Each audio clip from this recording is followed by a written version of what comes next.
What's going on, everyone? Jeremy here from the Quartering. I hope you're having a wonderful, wonderful day. Probably a little bit better of a day than the particular woke staffing at Elon Musk's companies, as it appears that he may be making a move to get rid of these like ridiculous diversity and inclusion head positions and all these other things that essentially, in my opinion, feed this like toxic work environment where entitled employees think that they can issue statements on Twitter about their boss and demand he be removed from Twitter or that he stop tweeting. This is an entitled brat problem. This is not a problem that probably is systemic with most employees at these companies, but it's a problem that's also empowered by these like diversity, equity, and inclusion departments that protect these lunatics and even reward them for their insane behavior. And for me, it's absolutely well worth it. And we'll get to this story after a quick word from this video's sponsor. Huge shout out to this video's sponsor, Established Titles. Established Titles is a project based on a historic Scottish custom where landowners are referred to as lairds or lords and ladies in English. They allow people to buy as little as 1 square foot of dedicated land so they can call themselves a lord or a lady officially. In return, they commit to plant a tree with every order and protect the beautiful pristine woodlands of Scotland. Established Titles makes an absolutely amazing gift, and a person could officially get their name changed on documents. Their title pack gives you at least 1 square foot of dedicated land on a private estate and an official certificate with a crest. Established Titles is currently having a really big sale just for you, my subscribers. You can get an additional 10% off any purchase you make with the discount code TheQuartering. So click the link below, go to establishedtitles.com/TheQuartering and use promo code TheQuartering to save an extra 10% today. Now, LGBTQ diversity officials heads roll at Elon Musk's Tesla. Tesla laid off 2 high-achieving employees involved with the diversity and LGBTQ initiatives, according to Monday reports. Earlier this month, Tesla CEO announced that he would lay off 10% of the electric automaker staff due to a super bad feeling about the economy, although I think that number was 3.5% based on some other news I've been reading. I mean, he did say 10%. I think they let off 3.5%. According to the electric vehicle news outlet Electric, Bobby Beretta Paris, the volunteer president of LGBTQ+ at Tesla who worked as a recruiter, was also among those who lost their jobs. Beretta Paris included president of LGBTQ+ on his LinkedIn page, although it's unclear what the designation actually even entailed. An unnamed engineer who, quote, also volunteered as a diversity and inclusion leader was also let go. Electric made clear that both separations were part of the broader waves of layoffs, but repeated that both employees had received multiple promotions in their relatively short tenures, seemingly indicating that their performance was not cause for concern. Look, I've been a part of corporate layoffs on both sides of them. They suck.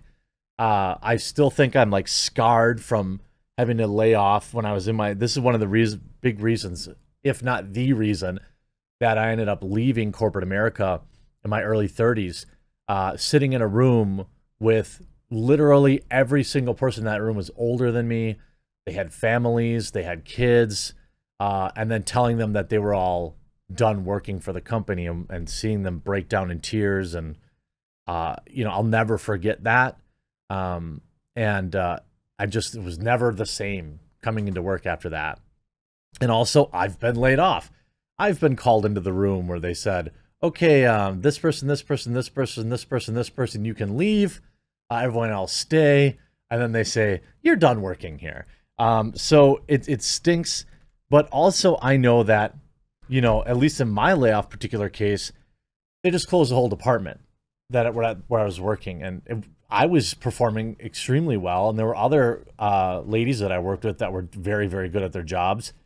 But we were just acquired. We merged with another company and they kept their marketing department. And so they got rid of all of us. So being fired or laid off isn't necessarily always a performance thing. It's not always, because you're bad. So They also said, as Electric noted, the layoff comes amid Musk's concerns about the woke mind virus, which he believes to be the biggest threat to civilization. Days earlier, rocket company SpaceX, which Musk also runs, fired multiple employees who circulated a letter criticizing the billionaire entrepreneur for his, quote, behavior and values. And again, I don't know. I mean, this type of garbage behavior is probably tolerated in Silicon Valley, but like in the real world, no, you don't get to do that. And like, if my employees, if I found out like Lofty was bad mouthing me behind the scenes, he'd be fired, like unquestionably. That's just not something that real bosses ever handle or ever accept. These like namby-pamby CEOs in Silicon Valley and California, who seem to like let their employees walk all over them. I mean, Bob Chapek, or the CEO of Disney has like 45 employees out of 100,000 that he lets walk all over him. I mean, what an unimaginable cuck. It's just, that's not how most people with any kind of real vision run their companies. You're just gone. You can be replaced. There's no one position on the planet that can't be replaced, especially when you're not the owner or CEO of the company. They wrote, Elon's behavior in the public sphere is a frequent source of distraction and embarrassment for us, particularly in recent weeks, as the letter stated. As our CEO and most prominent spokesperson, Elon is seen as the face of SpaceX. Every tweet that Elon sends is a de facto public statement by the company. The authors also said, it's critical to make clear that our teams and our potential talent pool that this message does not reflect our work, our mission, our values, demanding that SpaceX swiftly and explicitly separate itself from Elon's personal brand. Bro! How stupid and entitled do you have to be? Like, I'm not kidding you. Then you see this article in the New York Post by Carol Markowitz. Cheers to Elon for finally saying no to whiny, entitled millennial babies. A few days ago, employees of spaceflight company SpaceX released an open letter criticizing their CEO. Less than 48 hours, at least 5 of them who orchestrated it were fired. Good. The dam is breaking. The listen to me millennials who have had an overblown influence on corporations and on our culture are finally being told to sit down and be quiet, and it's very much overdue. But isn't Elon Musk supposed to be a free speech absolutist? Screeches critics. As I explained to my small children, freedom of speech under the First Amendment means the government can't arrest you for calling the president a doofus. It doesn't mean that you can do the same to your boss and expect to remain employed. Similarly, you can't tell your wife she's ugly and then plead free speech when she gets mad and leaves you for the pool boy.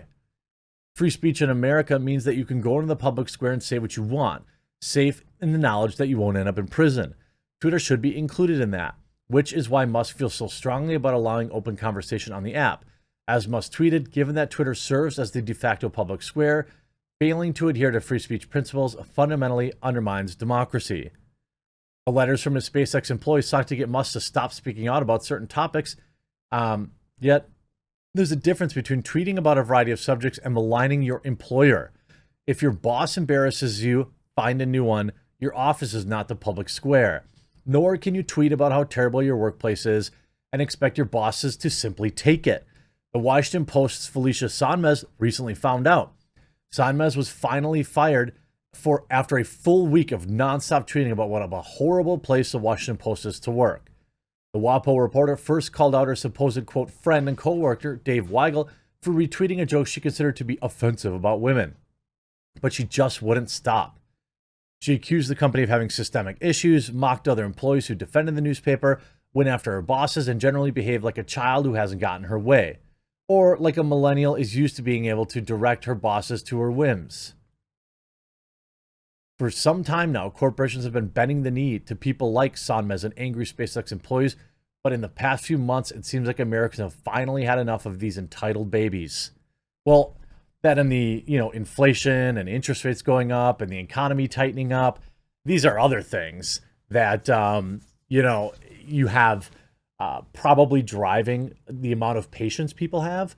Like when you're literally printing money and you're making millions and millions and millions of dollars, these like little entitled babies, it's easier to just give them what they want, to give them the candy bar at the checkout at the grocery store so they stop crying.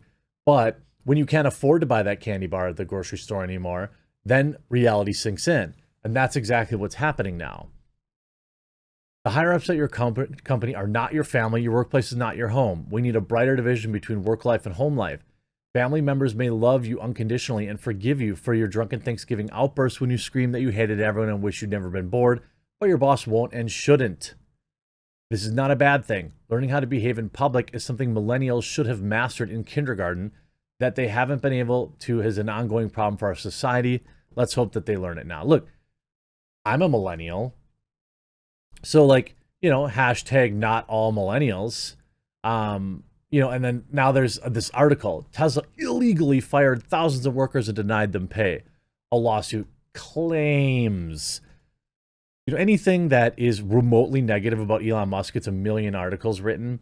And it's just a lawsuit claiming this. Every time there's a layoff at a big name company, a bunch of vulturous lawyers come in and try to fire up some class action lawsuit. Tesla is an at-will employer. They have I don't think they have any real reason to worry about this. That said, maybe in California, it'd be all right.